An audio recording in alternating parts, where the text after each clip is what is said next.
Democrats, beware. Here's Larry Elder. Hi, Larry. I guess I just heard Mimi, and she's on point. Like Trump is a fascist or has fascist tendency, and you guys do make excuses for him. All you guys always say, or most of the time, what I hear for the excuse for he's not responsible for January 6th is that he said to go and march peacefully. Of course, as Mimi said, he does have to say that. It's an out for him.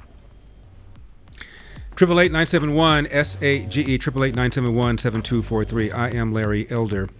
I've always found it fascinating that they call Donald Trump a fascist. A fascist is somebody that essentially tells you what to do. You've got Democrats shutting down government, shutting down businesses, shutting down churches, shutting down synagogues. Of course, stripper clubs and marijuana stores are open. That's not a problem. And socialism is when the government owns the means of production. Fascism is when government allows you to own your own means of production but tells you how to run it. Who's issuing regulations, mandates, things like that? The Democrats or the Republicans? I'll get into that a little bit later on. The number again is 888-971-SAGE. But first, she is with us here at the Salem News Channel, Salem Podcast Network, has a show called Timeless, and has a show called Dennis and Julie. Please welcome to the show, Julie Hartman. Julie, how are you? I'm well, thanks. Thanks for having me on. Julie, you've done some major research here looking at the debate. Talk to us about what you found out. Well, I was watching the other night, as many of us were, and was just astonished by the bias. And I think that we conservatives tend to let a lot of things go. I have compiled 15 pages of data of the bias that I intend to publish and send to the Trump administration. Let's start with the fact checks. By my count, there were 8 for Donald Trump, 0 for Kamala Harris. Well, she didn't make any mistakes, of course. Right, no. Yeah. The bloodbath, the Charlottesville lie, the Project 2025 lie, the Trump abortion bans, those just went unchecked. Right. They even redirected Donald Trump to the focus of the question. They said the question was about you as president, not about Speaker Pelosi. They never did that for Kamala Harris. But here's another thing that people aren't paying attention to. Yes or no questions. When you are asked a yes or no question, it forces you to, in the words of the moderators, simplify your answer. When you're asked an open-ended question, you can go in your preferred direction. And I wanted to give you just 1 or 2 examples here. With January 6th, David Muir asks Donald Trump, is there anything you regret about what you did on that day, yes or no? With regard to a similar question about culpability to Kamala Harris with Afghanistan, you want to know how they asked it? They said, do you believe you bear any responsibility in the way that withdrawal plan played out? Far more open-ended. Right. If I may just give one more example, Larry, it's important. The war in Ukraine. David Muir asks Donald Trump, do you believe it's in the U.S.'s best interests for Ukraine to win this war, yes or no? By the way, what does that even mean? Does that mean that Ukraine cedes the Donbass and keeps the rest? Is that what it means to win the war? We don't know. Mm-hmm. This is what they asked Kamala Harris.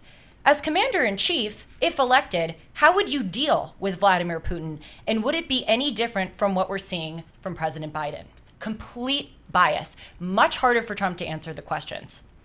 Did you also notice, and we talked to our videographer here in the studio, that the camera angle was different? If you look at Kamala Harris, the camera was right in front of her, which made her head appear bigger, made her stature appear bigger.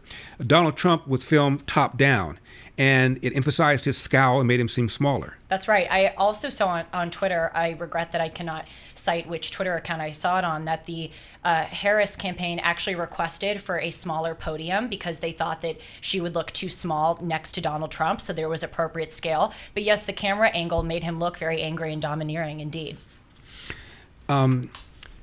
What do you think of Trump's performance?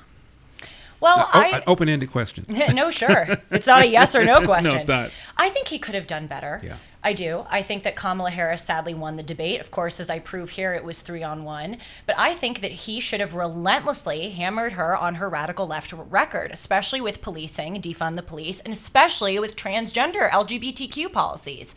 In the state of Illinois, they're trying to amend the Abused and Neglected Child Reporting Act to say that an abused child is one whose parents deny them gender-affirming care. Right. I wish she had been more on offense. He let her talk more about him than he talked about her.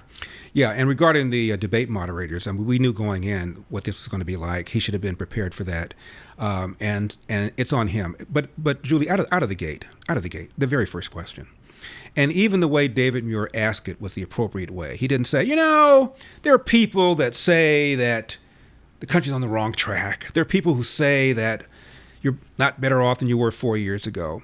What do you say when people say that? He didn't do it like that way. He simply said, are people better off? And Kamala Harris, of course, didn't answer because she couldn't answer. How are you going to justify all the inflation, the gas prices, the fact that people are paying more for food, for rent, for mortgages, all that stuff. So she didn't answer the question, as I knew she would not. It was Donald Trump's job to say, oh, my goodness. You notice she didn't answer the question? I'll tell you why she didn't answer the question. And then he rattles off all the reasons why, and he didn't do that. Out of the gate. Well, he should have turned the tables a few more times. Here, Larry, I identify 3 full categories of the debate that were solely focused on Donald Trump explaining himself. One of them, David Muir talked about the peaceful transition of power, and it was all about January 6th. Are you kidding me? The peaceful transition of power? Less than 2 months ago, Joe Biden was the nominee, and they just ousted him in a coup. They're not going to ask about that. They go on to talk about truth in the times that we're living in, and they made it all about the 2020 election. And then literally David Muir gave her a slam dunk when she said, do you believe that Donald Trump is trying to suppress the vote? And then, Larry, they talk about race and politics in our country, and the whole category is about Trump's comments on Harris's race. Why don't the moderators ask her, why does your race matter so much to you? Why does your administration tout that you nominated the first black woman to the Supreme Court? What matters more to you, race or merit? But it was all focused on Donald Trump. And yes, it was 3-on-1. He should have turned the tables and gone on offense and called that out. No question. I mean, we talk about a target-rich opponent. Kamala Harris had made so many bonehead statements. I don't know why people are reluctant to talk about the fact that she supported legislation to establish a commission to study reparations. 80% of Americans don't want reparations. This is what she wants. And nobody's talking about it. And I don't know why nobody's talking about this too, Julie. Out here, I had Peter Schweizer on, the investigative journalist. He's a really sharp guy. Wrote a book called The Power Elite, whole chapter on Kamala Harris about her friendship with Willie Brown. And Willie Brown had some homies who were defense contractors, and they were using substandard equipment, including on projects like the Golden Gate Bridge. 25% of the contracts lent out were this guy. And Kamala Harris's boss, the DA of San Francisco, was investigating him criminally. Kamala Harris challenges him, beats him with Willie Brown money, raised money, and all of a sudden the charges go poof. Slap on the wrist, home detention, and a fine, and the charges are gone. Talk about corruption. Why don't people talk about that? She was the DA of the Bay Area. She brags about how she was a crime-fighting DA, and let this guy skate.